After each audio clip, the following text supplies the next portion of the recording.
Dans cette vidéo, nous allons voir le rappel de vocabulaire sur les opérations et ce qui se passe quand on a une succession d'opérations dans un calcul en ligne avec des parenthèses. Alors d'abord, rappelons que le résultat d'une addition s'appelle une somme, celui d'une soustraction s'appelle une différence, les nombres que l'on additionne ou que l'on soustrait sont les termes. Le résultat d'une multiplication est un produit et les nombres que l'on multiplie sont des facteurs. Alors voyons ce que ça donne sur les deux exemples qui sont ici. Le premier, 27,3 plus 32,7, c'est une addition. Donc le résultat de l'addition est une somme. 27,3 plus 32,7 est une somme. 27,3 et 32,7 sont les termes. Et si j'effectue cette somme, je vais trouver 60. Dans mon deuxième exemple, c'est une multiplication. Donc 5 fois 15 est un produit. 5 et 15 sont des facteurs, et si j'effectue ce produit, je vais trouver 75. Alors voyons voir maintenant ce qui se passe quand on écrit une succession d'opérations en ligne, dans des calculs en ligne. Eh bien, comment on effectue ces calculs en ligne quand il y a des parenthèses. Alors, donnons un exemple pour introduire la situation. Sébastien est venu au collège avec des bonbons. 5 de ses camarades lui demandent de leur en donner. Sébastien décide de donner à chacun 2 crocodiles et 3 fraises. On veut écrire le calcul qui permet de trouver combien de bonbons Sébastien a donné en une seule ligne de calcul. Alors, deux méthodes pour résoudre ce problème. On va d'abord commencer par se demander combien de bonbons en tout il va donner à chaque personne. Autrement dit, on va calculer les 2 crocodiles plus les 3 fraises. Et ce nombre de bonbons, on va le multiplier par le nombre de personnes, c'est-à-dire x 5. Ce calcul, je peux l'écrire en une seule ligne sous la forme, entre parenthèses, 2 plus 3, fermez la parenthèse, x 5. Mais j'ai aussi une autre méthode de résolution où je peux me demander combien de crocodiles il va donner en tout, combien de fraises il va donner en tout, et calculer ensuite le nombre total de bonbons. Alors 2 crocodiles pour 5 personnes, eh bien c'est 2 fois 5 crocodiles. 3 fraises à 5 personnes, c'est 3 fois 5 fraises.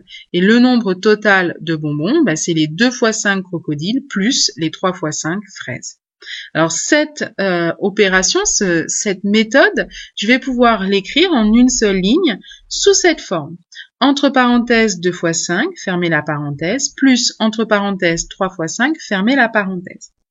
Alors eh bien on remarque que la parenthèse me permet de dire que c'est ce calcul qui est à l'intérieur qui doit être fait en premier, en priorité.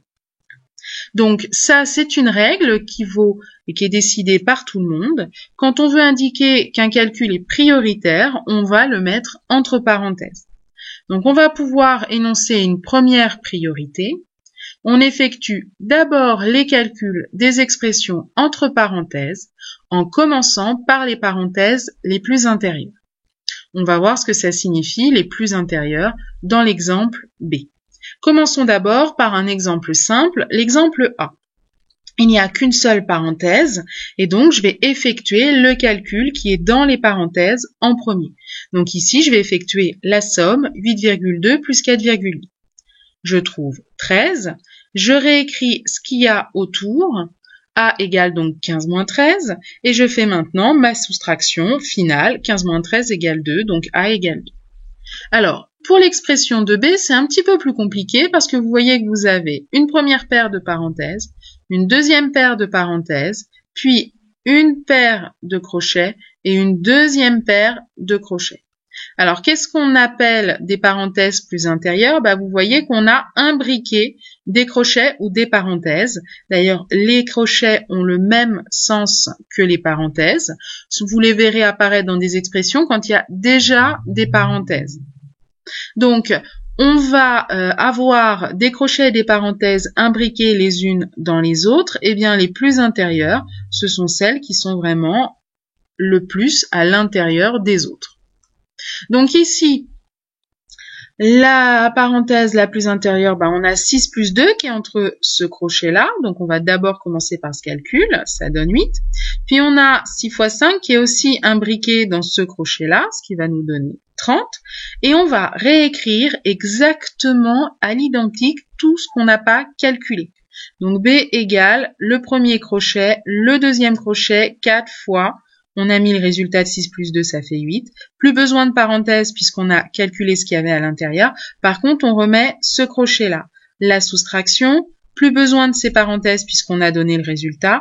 Et le crochet plus 3. Alors maintenant, on se retrouve avec les deux paires de crochets. Eh bien, on va aller faire la première paire de crochets, celle qui est le plus à l'intérieur. Donc, on va calculer 4 fois 8, 32. Et on va réécrire tout ce qui est autour sans exception. Donc, on écrit le moins, 30, les crochets. Alors, ce premier crochet-là, on n'a pas besoin de le réécrire puisqu'on a trouvé le résultat à l'intérieur. Le deuxième, plus 3. Et on n'oublie pas de mettre B égale. Eh bien, il me reste plus qu'un crochet, donc j'ai plus que ce calcul à faire. 32 moins 30, ça fait 2. J'oublie pas de réécrire mon plus 3 et B égale. Et donc, à la fin, B égale 5.